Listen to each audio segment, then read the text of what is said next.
Hi guys, আমি পায়েল। আর এই দেখো সন্ধ্যেবেলায় 2 কাপ কফি বানিয়ে চলে এসেছি। দেন কফি টফি খেয়ে নিজে ঝোলা বার করে বসে পড়েছি। হ্যাঁ, এর মধ্যে আমার সমস্ত ক্রিসমাস অ্যাক্সেসরিজ থাকে, তো সেইগুলো নিয়ে বসে পড়েছি। আর এই ফেয়ারিটা এবছর কিনেছি জানো তো, আর এই ডিয়ারটাও। এর মধ্যে না আমার দীর্ঘ 9 বছরের সমস্ত সঞ্চয় আছে।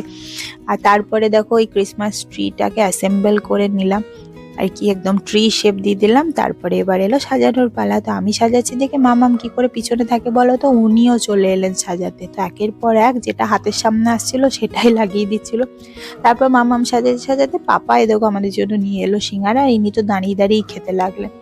তারপরে কিন্তু এসে বসে থাকেনি, উনি কিন্তু বানিয়েছিলেন পরোটা, আলুর তরকারি, নিয়ে এসেছিল মিষ্টি। আর আজকে ডিনারটা পুরো জমে গেছে।